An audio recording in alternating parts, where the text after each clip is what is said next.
most I've made in about a day was about 2,000. Okay. That's probably my most profitable day I've ever done.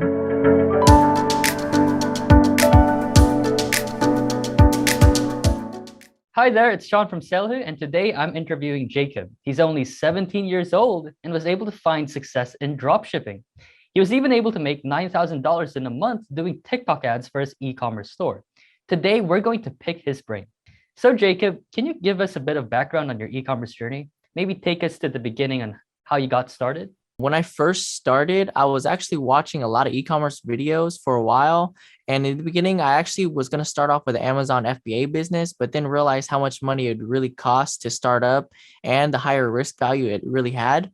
So then I gave that up, and after a while, I kind of actually found drop shipping and watched a bunch of videos for like 2 years or so. It wasn't until the pandemic where I really started putting money into drop shipping, and for a year, I saw only fails and really no improvement until I found out about TikTok advertisements. So the first store I ran on TikTok was a projector, and it generated me a little over 2K in revenue, and that was only in 1 week. But it ended up going negative with the store. But so even though I saw the store flop, it actually gave me proof of concept and made me want to try even harder. That's awesome. And how many stores have you created? Just rough number. Roughly probably around 10 to 20 stores, because I started out doing one product stores, but now I do general stores. Okay, so you use the general stores to test, or you use it like really, it's a branded general store that's here to stay type of thing. Yeah, so now I'm using more of I'm trying to do more of a branded general store, but I used to use one product stores just to test. What was your, sort of biggest success in terms of like X number of figures? Um, And like how long did it take to get there? okay, so yeah, it took me, like I said, just about a year to actually finally see success. And in terms of numbers, I would say the most I've made in about a day was about 2,000. Okay. That's probably my most profitable day I've ever done. In terms of marketing, could you share us like the key things that you did to push your store forward? Like, was it purely TikTok? Like, or have you, yeah, are you biased towards TikTok, or have you tried Facebook and you're like, TikTok still performs better? Yeah, so I'm very biased on TikTok just because of the customer service TikTok actually provides. When I first started off, I started off with Facebook, instantly got banned.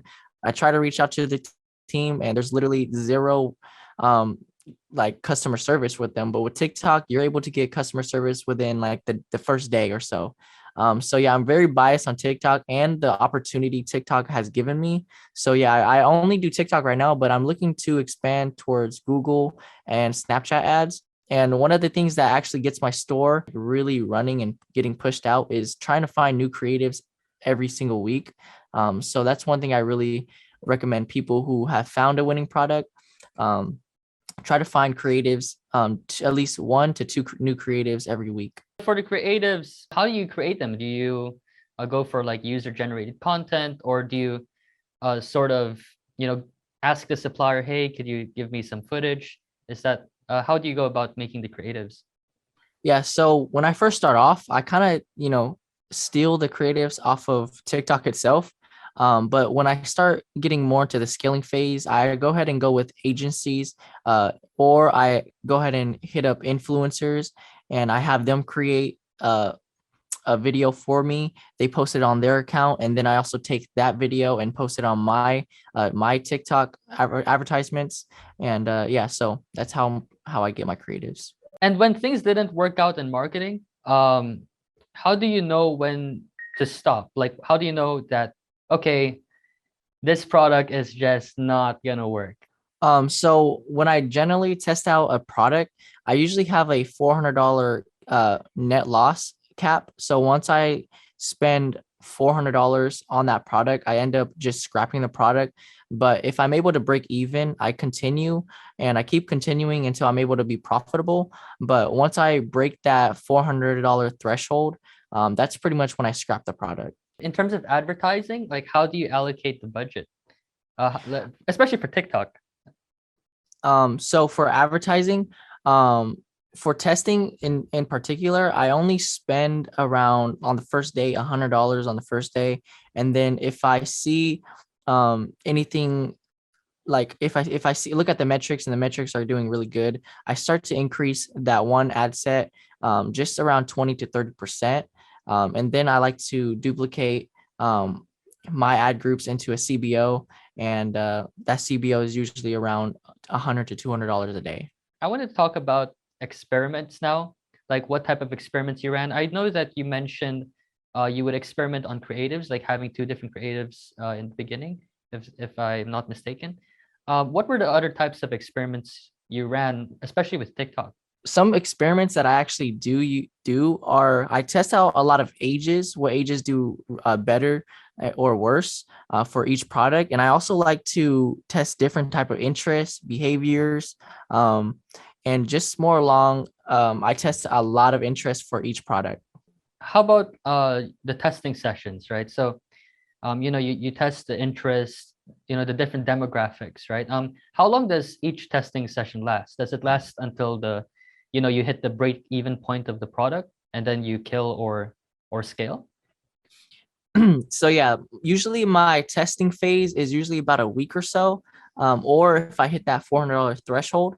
But yeah, generally it takes just about 3 days to a week, or if it just the product completely flops, then I actually close that product out the first day.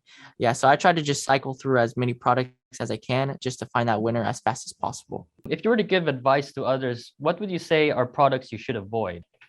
I would avoid a lot more like beauty products. Even though that's a really huge niche, I personally don't really try that out because it's like a health problem if it ruins somebody's skin and Yeah.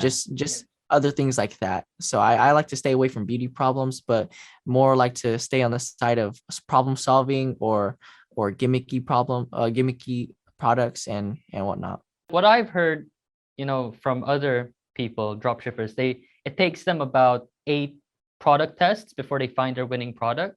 How's it like for you? Yeah, so for me, it's just around the same too. I would say drop shipping is a very lucky type of business, but you have to use a lot of skill and knowledge to cut down on the luck. And pretty much, yeah, it takes me around 5 to 8, sometimes even 10 products that I have to test. Mhm. But I really recommend people who really want to get into it set aside $800 to 1,200 just to test out a minimum of 800. I mean, a minimum of 8 products ever done. And how did you figure out what you want to sell? Like, was it based on passion or do you have certain criteria that you follow? So yeah, I do follow a little bit of a criteria, but I more or less go off of viral products or products that can go with the TikTok trend or is trending on TikTok already. So that's really more of my product criteria. It's a little bit more in depth, but yeah, generally I try to choose a product that's more trending. Okay, could you like run us through your research process? Like, do you just go on TikTok and search viral product? That's one of the things that I saw one YouTuber did. He just typed viral product as a search term on TikTok. Yeah, so that's actually one of the things I do. I also go onto the creative library that TikTok actually has itself, but I more use TikTok's platform itself. So I scroll through TikTok, I use TikTok, and TikTok actually it kind of, you know, it's seasoned to what I like. So it actually gives me a whole bunch of dropshipping products organically, and that's the most powerful way I've been able to find products. That's And awesome. so yeah. Because I watched your channel. I think you mentioned how you would hustle like crazy and you'd save every dollar. Even now, even though I'm making a little bit of money, I'm actually still hustling really, really hard. I actually made a video on my YouTube channel on where I set up Christmas lights. So yeah, with the Christmas light side hustle, I really, really am saving all of that money and reinvesting it into my dropshipping business. And and yeah, so like every little penny I have, it literally just gets reinvested into my dropshipping business. And when I start hitting bigger figures is when I'm actually going to actually use some of that money for myself. But for now, it really takes a really good mindset and you have to really save a lot of your money. if you were starting over, or if you had to advise somebody that's starting with drop shipping and only had $500, what would your advice be? Like, go get a job first, or is it save up, or is like there a specific channel you'd say you can test this channel out? My advice would probably to save up to at least 1,200 around there or 2,000. You definitely want, the more money you have, the better, but you want to at least be able to test 8 products within that single month. So that's going to be around $800. But you want money to actually fulfill, so you want a little bit more than 800. So that'd be like just around a 1,000 to 1,200 mark. How do you go about finding suppliers? The most people, they just go to AliExpress immediately. Yeah, so I really do not recommend AliExpress. I mean, I recommend AliExpress for the first 20 sales, not even like maybe the first 10 to 20 sales. But I personally myself, I have my own supplier that I've met through a network from my YouTube channel. And they give me really good shipping time, 7 to 15 days. And that's what I really recommend everybody do too, is go with a private supplier.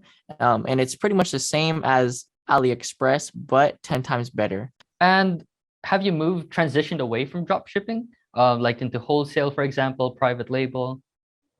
So that's actually one of my long-term goals right now, is I actually want to turn one of my products into a brand. But at the moment, I really want to get a bigger capital, somewhere close to the $10,000 to $20,000 capital range. But for now, I'm just sticking to drop shipping, and I hope to do that later on. What would you recommend to aspiring entrepreneurs? Would you say, go wholesale immediately or do dropship first? My recommendation is to honestly just jump into drop shipping. I don't recommend buying wholesale unless you know that's a winning product, but you should really just use drop shipping as a means to find a winning product, but do not think of it as a long-term source of income. That's what my mindset is, and that's what a lot of other people's mindset should be. And so yeah, so you should start off with drop shipping and then turn that product into a wholesale branded store. So SaleHoo directory and SaleHoo dropship, we have those two products. And the directory is great for those who want to transition to wholesale. So as you scale, you might need wholesale suppliers, and that's where we come in, the SaleHoo directory. Our suppliers are reliable and pre-vetted. And if you want to do manufacturing, wholesale, or just stick to drop shipping, you can use the SaleHoo directory. But if you just want to integrate the dropship products to your store immediately, then that's where our SaleHoo dropship product comes in. How do you think dropshipping or e-commerce will change over the next 1 to 2 years? Like, what are your predictions, and how would you advise people adapt to these changes? So yeah, I think drop shipping and e-commerce in a whole will continue to thrive and only get harder to get into. And the way you need to adapt is constantly move with the market and get cheaper costs of goods, find new trends to ride, find new platforms to advertise on, and in general, try to expand your brand's name by using influencers. And your long-term goal should also be to try to build a team so you can focus on more of the important stuff in the business and let others run some of the less complicated things in your business. So my long-term goal is to actually build a bigger team. That was really value-packed information, Jacob. Thank you so much. This was a great interview that I think our viewers would really, really love. I'm going to leave Jacob's channel in the description below. And if any of you want to learn more about Jacob and follow his journey, you can do so. Okay, so thanks, Jacob. Yep. Thank you so much.